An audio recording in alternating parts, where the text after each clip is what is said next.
នេះដែរគឺជាទស្សនភាពពេលរាត្រីនៅវត្តពោធិរិទ្ធហៅថាវត្តថ្នោតបងប្អូនទាំងអស់គ្នានៅក្នុងភូមិទី11នៅខាងឃុំកោះស្ទឹងស្រុកកោះស្ទឹងខេត្តកំពង់ចាមហើយសម្រាប់ការរៀបចំការដេកលភ្លើងគឺមានសភាពស្រស់ស្អាតមែនតើបងប្អូនទាំងអស់គ្នាគឺស្រស់ស្អាតតាំងពីមុខខ្លោងទ្វារទៅតែម្ដងអញ្ចឹងសម្រាប់ឱកាសបុណ្យចូលឆ្នាំប្រពៃណីជាតិយើងខាងមុខចិត្តមកដល់នេះបងប្អូនទាំងអស់គ្នាតាមបណ្ដាវត្តនីមួយៗគឺមានការរៀបចំប្លែកគ្នាបងប្អូនទាំងអស់គ្នាហើយសម្រាប់វត្តពោធិរិទ្ធហៅថាវត្តថ្នោតគឺការរៀបចំស្រស់ស្អាតប្លែកហើយជាលក្ខណៈបែបខ្មែរច្រើនណាបងប្អូនទាំងអស់គ្នាអញ្ចឹងសម្រាប់បងប្អូនទាំងអស់គ្នាកុំភ្លេចមកលេងកំសាន្តសប្បាយតាមបណ្ដាវត្តនីមួយវត្តពោធិរិទ្ធវត្តក្បាលកោះកតាកោះវត្តកោះប៉ែតនេះគឺមានការរៀបចំលេងហើយអញ្ចឹងកុំភ្លេចមកលេងកំសាន្តទាំងអស់គ្នាហើយមកលេងកំសាន្តមកលេងល្បែងជាប្រៃខ្មែរច្រើនបងប្អូនទាំងអស់គ្នាហើយមកលេងកំសាន្តកុំបង្ករឿងកុំអីផ្សេងណាបងប្អូនទាំងអស់គ្នាដោយសារតែយើងស្ថិតតែខ្មែរគ្នាឯងទេហើយអ្នកដែលគាត់មើល page របស់ខ្ញុំភាគច្រើនអត់ follow ទេអញ្ចឹងជួយ follow ខ្ញុំបាទអ្នកមួយផងខ្ញុំនឹងមានកាដូឲ្យសម្រាប់ follow ឡើងដល់ 10k អញ្ចឹង follow ធ្វើឡើងអញ្ចឹងនឹងមានកាដូឲ្យបើសិនជា follow ឡើងដល់ 10k ដូចខ្ញុំនិយាយណាបងប្អូនទាំងអស់គ្នាអញ្ចឹងកុំភ្លេចជួយ follow ផងបើខ្មែរកន្លែងមិញគឺពាក្យតាមដានបងប្អូនចុចលើពាក្យតាមដាននឹងមកគឺយើងអូខេហើយបងប្អូនទាំងអស់គ្នាឥឡូវនេះយើងមកមើលពីទស្សនវិជ្ជាបន្តទៀតសម្រាប់ការរៀបចំឯកលពីមួយកន្លែងទៅមួយកន្លែងណាបងប្អូនទាំងអស់គ្នាហើយកន្លែងណាក៏ស្អាតកន្លែងណាក៏ប្លែកភ្នែកដែរបងប្អូនទាំងអស់គ្នាអញ្ចឹងបងប្អូនទៅលេងកំសាន្តយើងអាចថាទៅលេងបែបសប្បាយទៅហើយ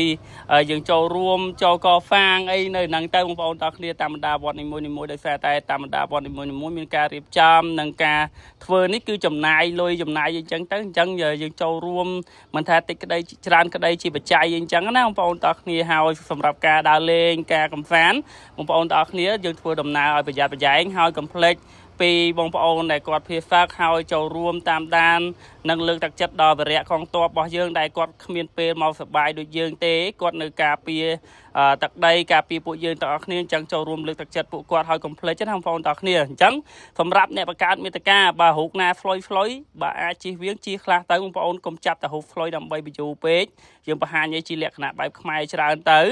អញ្ចឹងក៏អរគុណគុណម្ចាស់ដែលបានផ្ញើវីដេអូមកឲ្យដោយសារតែអត់បានទៅណាគុណម្ចាស់ផ្ញើវីដេអូមកឲ្យដើម្បីតម្លាក់អញ្ចឹងបងប្អូនទាំងអស់គ្នាកុំភ្លេច like share ផងហើយតាមកន្លែងនីមួយបងប្អូនគាត់តែឃើញគុណម្ចាស់ផ្ញើមកមើលហើយគឺមានអារម្មណ៍តាក់ចិត្តតាក់ភ្នែកមែនតើហើយចាំមើលលៃពេលទៅមើលទៅអីម្ដងទៀតសម្រាប់ខ្លួនឯងណាយើងទៅឃើញផ្ទាល់បងប្អូនទាំងគ្នាហើយតាមបណ្ដាវត្តចាំមើល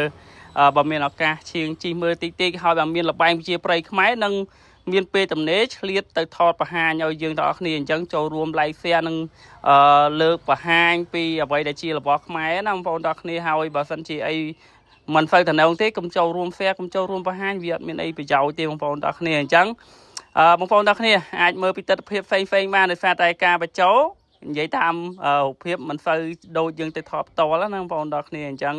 ខុសត្រូវត្រង់ណាជា fry ទុកផងសម្រាប់ការបញ្ចូលសលេងហើយក៏សង្ឃឹមថាបងប្អូនទាំងគ្នានឹងសប្បាយគ្នាពេលបន់ចូលឆ្នាំប្រពៃណីជាតិខាងមុខហើយយើងស្រឡាញ់គ្នាយើងយោគយល់គ្នាចូលរួមថែរក្សាអ្វីដែលជារបស់ខ្មែរទាំងអស់គ្នាណាបងប្អូន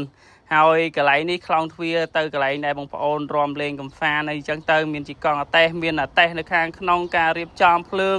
មានចងអីផ្សេងបងប្អូនហើយគឺច្រាលភ្នែកតែម្ដងស្រស់ស្អាតត្មងបងប្អូនដល់គ្នាក៏ឃើញហើយគឺស្រស់ស្អាតហើយជាពិសេសនៅពហិគឺមានភ្លើងមានអីមកផលិតជាមួយគ្នាគឺប្លែកស្អាតខ្លាំងមែនតើបងប្អូនដល់គ្នាអញ្ចឹងអរគុណច្រើនសម្រាប់អ្នកតាមដានវីដេអូ complete live share និងfollow ដូចបាននិយាយខាងដើមផងអរគុណច្រើនបងប្អូនទាំងអស់គ្នាគោរពជំរាបលាសុខសប្បាយក្នុងឱកាសបុណ្យចូលឆ្នាំប្រពៃណីជាតិខ្មែរនាពេលខាងមុខអរគុណ